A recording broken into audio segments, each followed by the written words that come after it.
Hi, I'm going to show you how to do a really quick sewing activity for Halloween on the Day of the Dead. I can never say it in the Spanish. Dies de Muertos. Apologies if that's absolutely appalling. But this is one I've done with kids from about 5 and 6 and up, so with a bit of supervision it's fine, and it's a really quick and easy craft activity. You can use sequins, beads, buttons, just thread. I'm using my favourite perle thread, but you can use it with normal needle and thread that you'd use for sort of sewing a button on. So let's get going and I'll show you the steps. So a quick look at what I'm going to use. I'm going to have a piece of calico, any bit of fabric will do. I'm going to use a sharpie to draw around a stencil. You can obviously freehand your skull, or maybe a pumpkin if you want something a bit different. Obviously skull's traditional.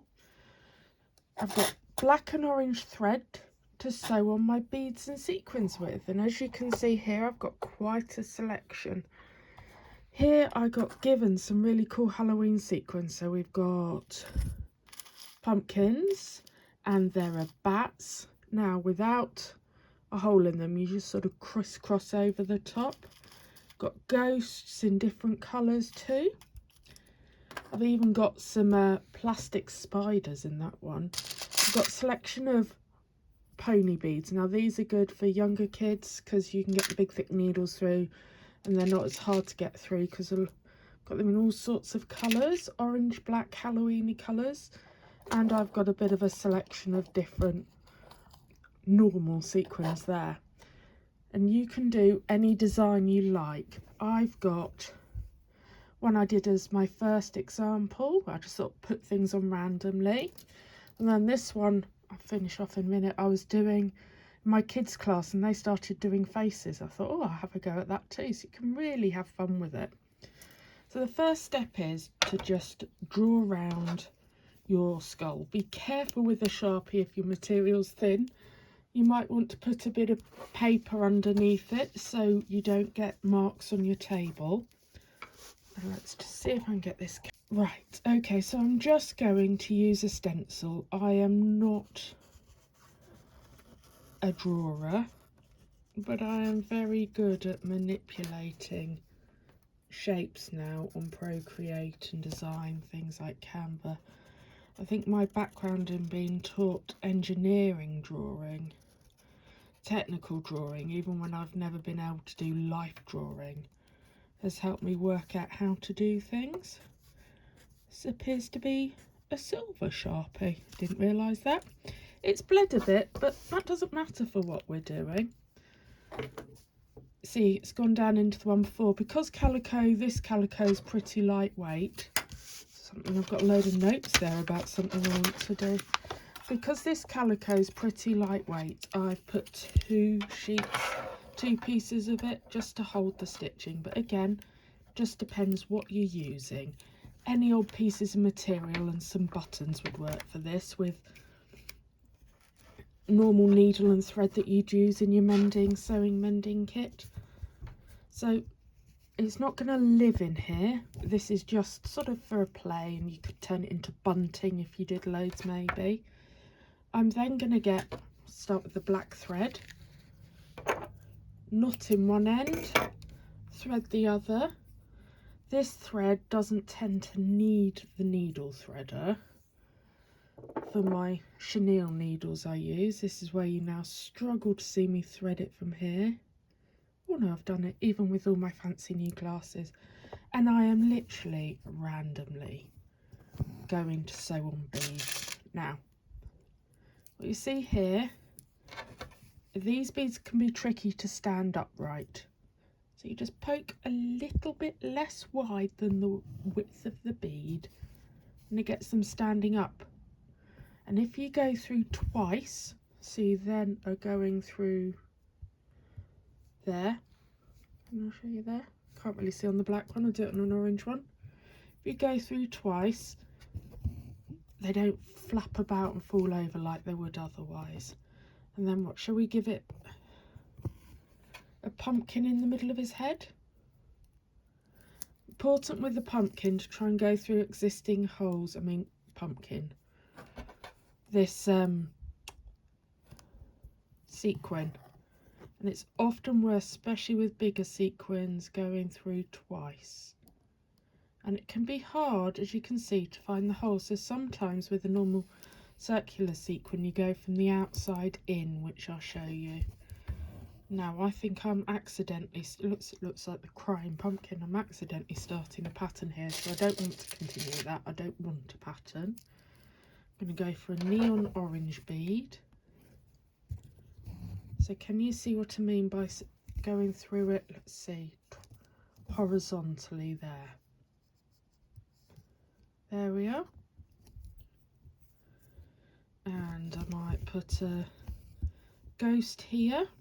What colour ghost is first to hand in my bag of goodies? Oh, it's a bat. So we're going to have a bat. Now this bat doesn't have any holes in, but you can still sew it down in a method called couching, which is sort of going over the top closely to clamp it to the fabric. So what I've just done is I've given it a cross over its wings and body, a bit like a harness. There you go.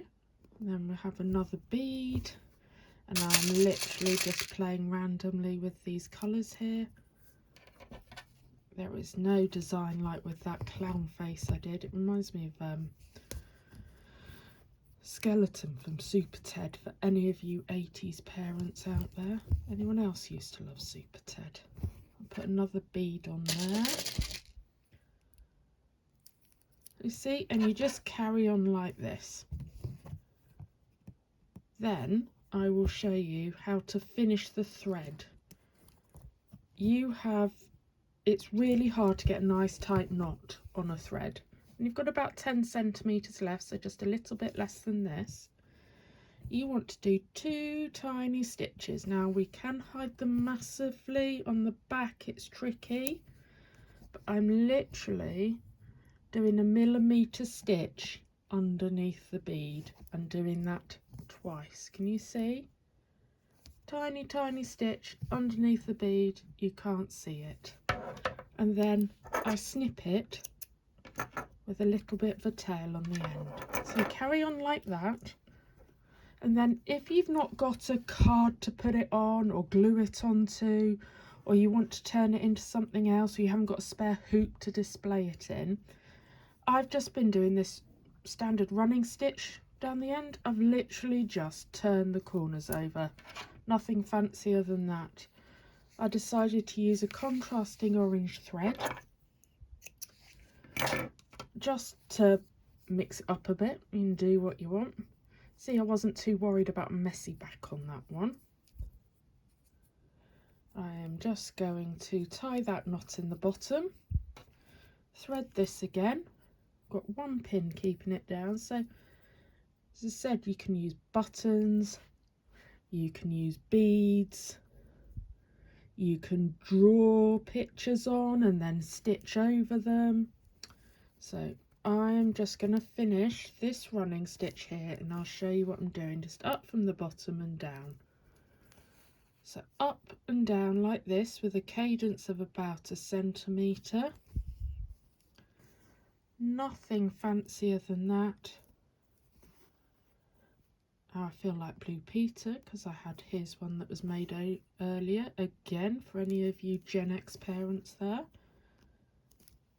Come up to the pin, so I'll just take that out as I don't need it once the stitches are keeping the edge down for me. That's where I show I don't edit my video to make it all perfect.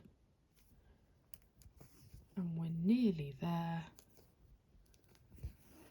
I don't tend to do a dressmaker stitch, which is in and out, in and out, in and out, like that. It really hurts my knuckles. I've got very weak, painful hands, and this is a lot easier for me. And I definitely wouldn't recommend you doing that if you ever did it in a hoop, because it is much harder and you get more precise stitches this way. So that one is an odd cadence. It doesn't matter. This is just an easy Halloween Day of the Dead craft activity you can do with your kids.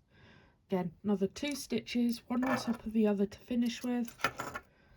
And there you have